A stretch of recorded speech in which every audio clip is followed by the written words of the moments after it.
Está aquí con nosotros en los estudios de Infobae Televisión Yusnavi Pérez. Espero haber pronunciado bien su nombre porque hay toda una cuestión allí a propósito de los nombres y las pronunciaciones de la Y, en particular para la tonalidad cubana.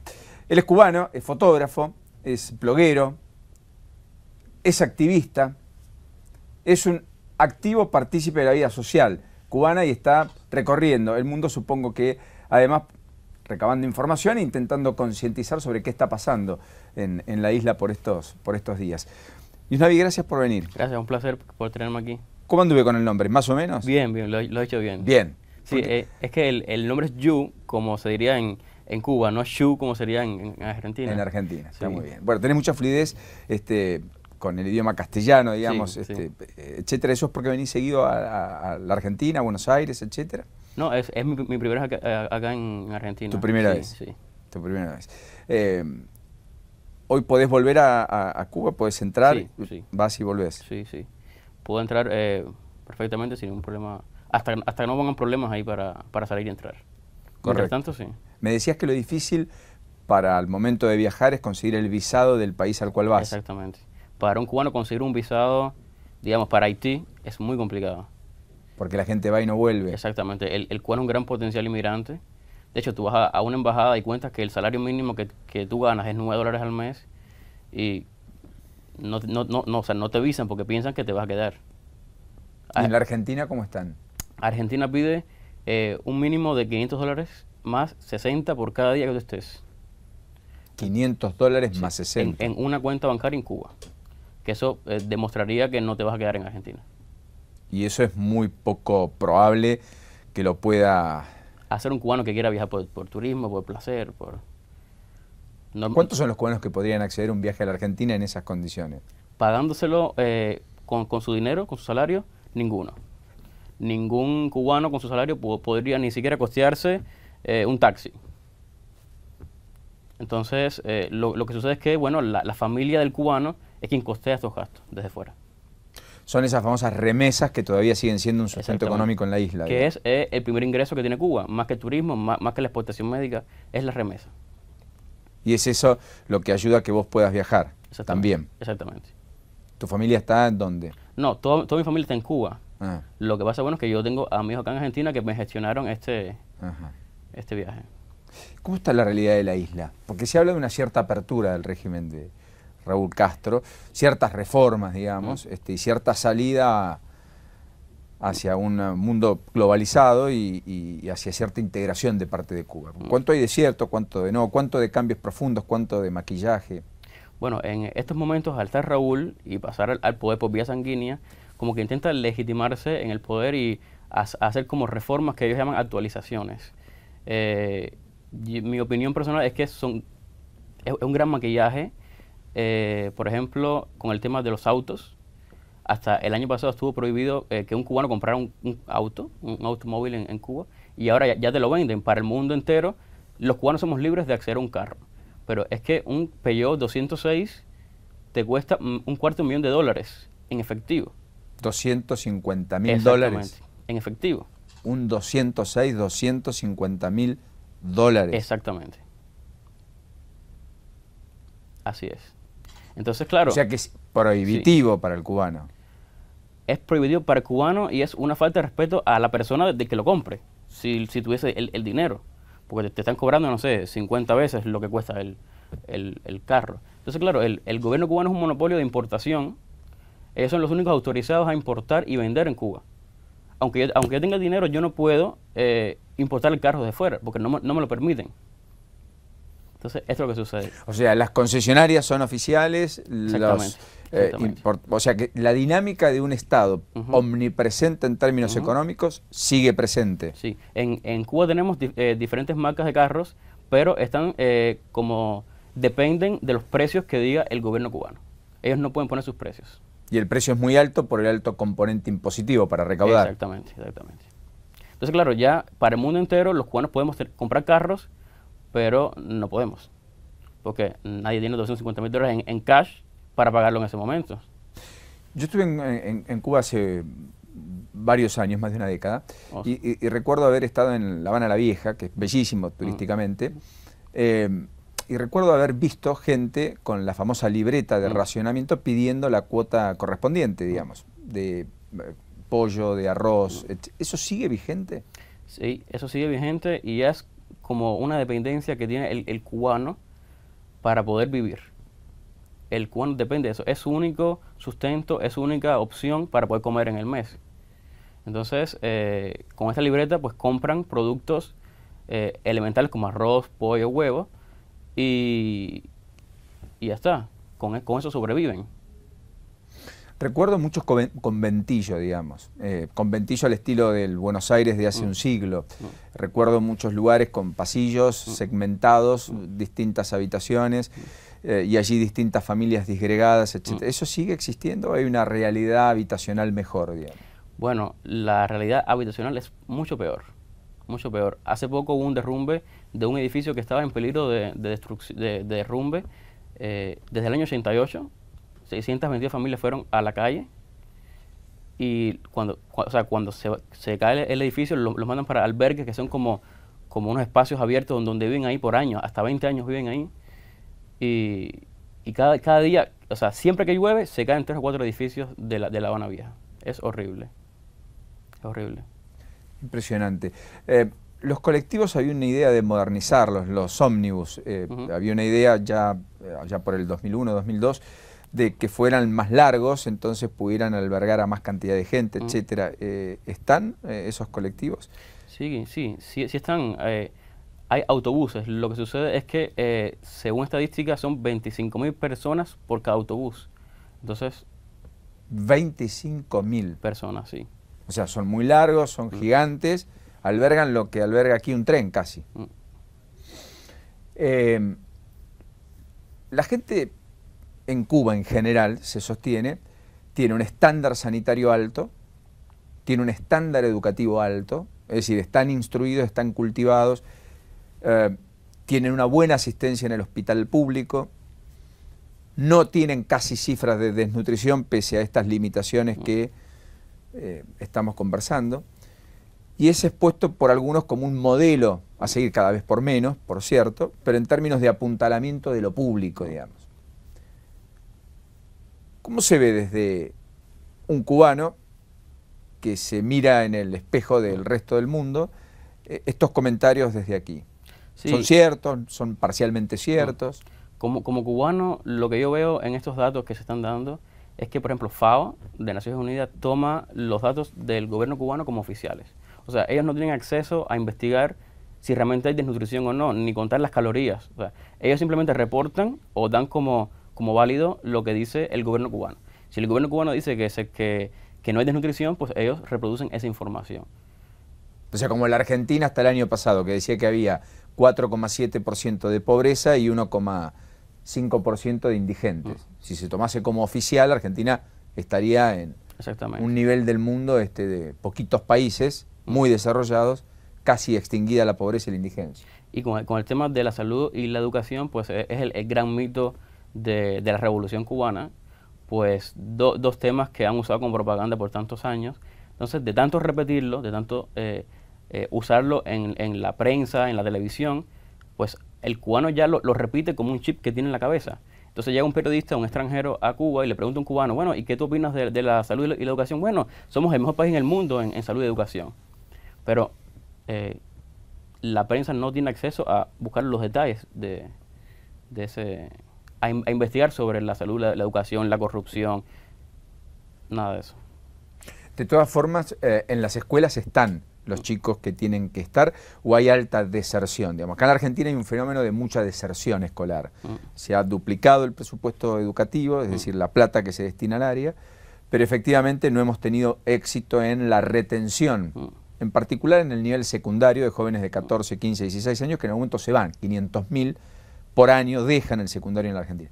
En Cuba, ¿los que tienen que estar estudiando, están estudiando, van a clase? Bueno, en Cuba es obligatorio hasta, no sé, en Cuba sería hasta 9º grado, sería 3er año de la secundaria. O sea, 14, 15 años. Exactamente, es obligatorio. Bueno, aquí también es obligatorio hasta los 17, pero el problema es que se van, de todas formas, y no terminan. En Cuba es obligatorio y van, Ya, se cumple. pero es que lo que sucede en Cuba es que si te vas de la escuela, automáticamente pasas al servicio militar, que son 2 años de servicio militar obligatorio. Todavía rige el servicio militar en Cuba Exactamente. obligatorio. Entonces los muchachos prefieren estar en la escuela antes que irse a los montes a disparar. Es interesante lo que decís, porque aquí había un debate en algún momento si era válido o no restaurar el servicio, en este caso cívico, no militar. Se proponía, en lugar de tener a los chicos en un monte a los tiros, tenerlos aprendiendo oficios, plomería, gasista, electricista, etcétera, para que después puedan desenvolverse en la vida como adultos. Frente al temor de terminar 2 años haciendo un servicio militar, vos me decís en Cuba prefieren estar en el colegio. Así es. Y luego tienen la opción de la universidad, que es otro gran mito de la Revolución Cubana. Dicen que es gratuito. En teoría, en el comunismo, lo gratuito significa que tu trabajo no vale. Entonces, tampoco es tan gratuito, porque una vez que tú estudias, debes pagarle al gobierno cubano, si eres mujer, 3 años de trabajo, y si eres hombre, 2. Si no lo haces, tu título te lo invalidan, te dicen que no te has graduado, y ya está. Y son 3 años, si eres mujer, cobrando un salario mínimo de $8 al mes. O sea, vos sos médica o médico, Exactamente. te recibís. Si sos hombre, durante 2 años trabajás en un hospital público y cobras $8. Exactamente. No más que eso. ¿Cobran en dólares en Cuba? No, No. Cobran en pesos cubanos, que luego se convierten a pesos convertibles, que es como dólares. Hay 2 monedas en Cuba. Hay 2 monedas. Sí.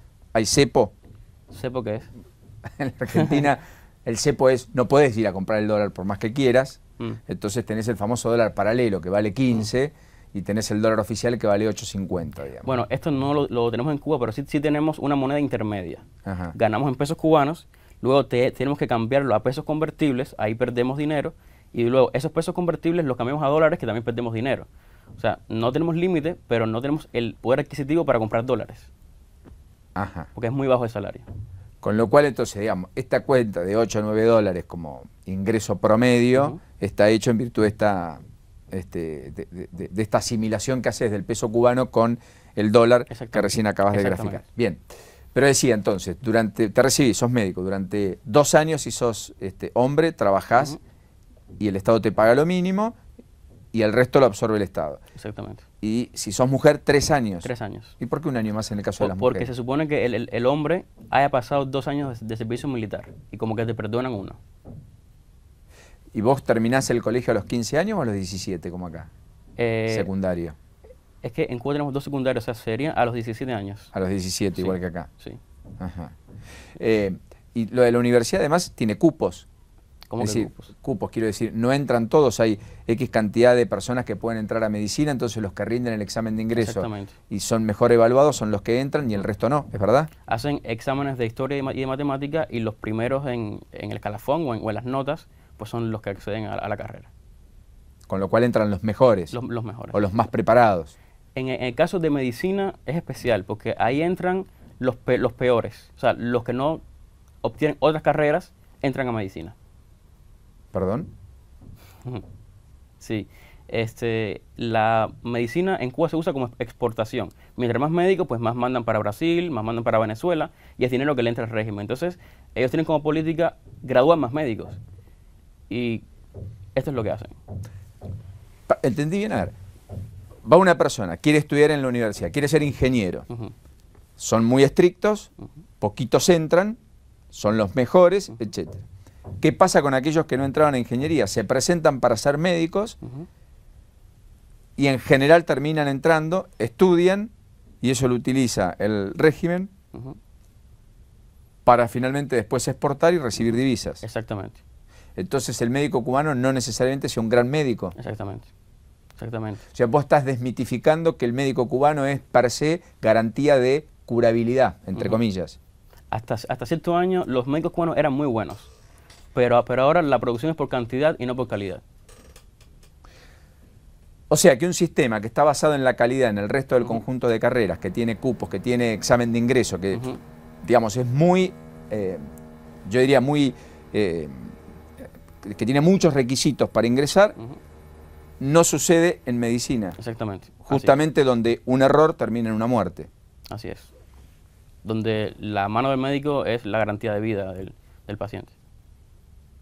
Qué impresionante, ¿eh? ¿Y cómo es la vida cotidiana en Cuba?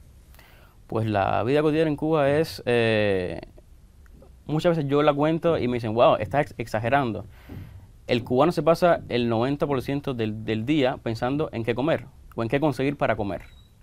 Sale a la calle, lleva su bolsa, ve que hay una cola, no sé, de jamonada, se mete en la cola, consigue la jamonada y así emplea pues todo su tiempo del día. ¿Hay trabajo privado?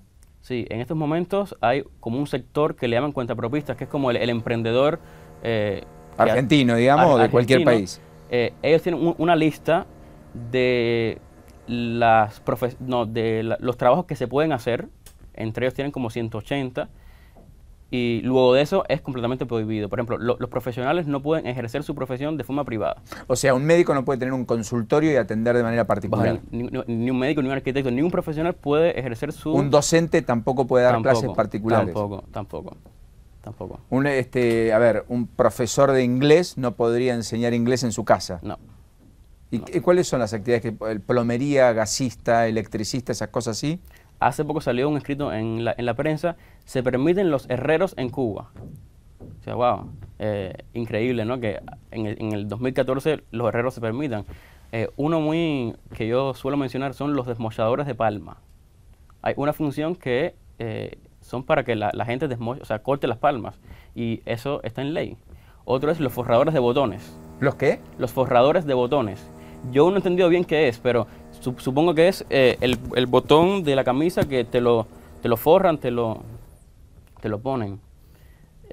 Bueno, es increíble la cantidad de tiempo, de recursos que han empleado para este tipo de actividades económicas que no solucionan para nada el problema de Cuba. Yusnavi, 3 preguntas finales. La primera, ¿el régimen está sólido? ¿Absolutamente sólido? El régimen está cada vez más débil.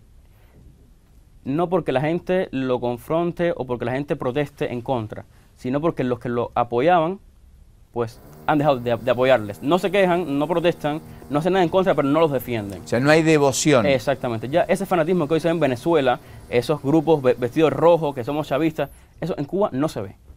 Ese fanatismo en Cuba ha desaparecido hace 10, 15 años. Interesante. Turísticamente, digamos, Cuba tiene el atractivo histórico. Allí es donde, después de las divisas que vienen por las remesas de familiares, es el segundo ingreso del país. Exactamente, el turismo. El turismo. El turismo. Y los turistas no tienen problema, digamos, porque así como se dicen muchas cosas de Cuba, se dice que en general no tienen problemas, la pasan muy bien, no hay asaltos, no hay robos, eso no es parte de la geografía de Cuba. Eso no es parte de la geografía de Cuba. De hecho, los turistas tienen mucha protección en cuanto a la policía, que los cuiden para que no les pase nada. Claro. O sea, ahí hay un capital, digamos, a explotar por Cuba de cara al futuro. Exactamente. Bueno, y lo último. En algún momento se hablaba de las famosas balsas que salían de Cuba, trataban de afincarse en cualquier lugar, destino, etcétera, para poder tener una vida mejor, digamos. ¿Eso está potenciado, sigue existiendo, o son menos los que intentan evadirse de la isla? Cada día salen balsas. Hace poco una llegó a México y fue súper triste porque de 47 murieron como 12. En el trayecto. En el trayecto. Y lo más triste es que pierden el rumbo y se quedan en el Golfo de México y no pueden llegar. Hace poco otros grabaron su trayectoria desde Cuba hasta que llegaron a la Florida. Y para mí es algo que me toca muy, muy a fondo, porque han muerto miles de personas en el trayecto de Cuba hasta Estados Unidos. Perdón que se me ocurre una última pregunta. Cuando estuve en la isla, en los hoteles 5 estrellas se ven las cadenas internacionales, etcétera, y la máxima tecnología. Ahora, en general, cuando uno recorría La Habana la Vieja o Varadero, o cualquier lugar de Cuba en general, lo que tenía era una televisión que mostraba un canal público, grandes debates, tertulias, como le llaman en algunos países, etcétera. O sea, canales oficiales, digamos. Eso es lo que sigue rigiendo en términos de información. La gente se informa por Granma, por las cadenas oficiales. No hay cadenas de radio y televisión privadas, por eso el auge de los blogueros. Ayúdame. Exactamente. El tema de televisión es completamente prohibido para los cubanos si es privada. Solamente los extranjeros residentes en Cuba pueden contratar algún servicio de antenas parabólicas, de televisión por cable. Los cubanos es prohibido. Igual que el tema de Internet. Solamente los extranjeros residentes que trabajan, no sé, para el gobierno, para empresas extranjeras, pueden tener en sus domicilios Internet, los cuales no podemos. O sea, quisieras contratar Internet, no podés. Exactamente. ¿Wi-Fi no hay? ¿En una plaza pública, etcétera? ¿Acceso libre? No hay Wi-Fi. Bajo ningún Computadoras tampoco hay muchas. Computadoras sí hay por el flujo de remesas que se envían desde fuera. O sea que un cubano podría comprar una Claro. computadora. El problema es que no puede tener acceso a Internet. Claro, el tema de Internet no es que no haya, sí hay. Los cables están puestos y la infraestructura está creada. Es que no te lo permiten por ser cubano. Entonces, acceder a la información es muy difícil desde Cuba. Por eso es el auge de los blogueros que se buscan pues alternativas para crear blogs, para informar hacia afuera, para que los que están dentro, por alguna forma indirecta de rebote, puedan recibir esa información, dada que la prensa oficial, pues, lejos de informar, lo que hace es desinformar. Yusnavi, gracias por este rato. Muy amable. Buena estadía en Buenos Aires. ¿Hasta Muy cuándo te contento. quedas? Hasta el día 14, hasta el martes. Que disfrutes. Gracias. Hasta la próxima. Yusnavi Pérez, bloguero, fotógrafo, casi nos pintó postales de esa Cuba que intentamos descubrir un poco con él.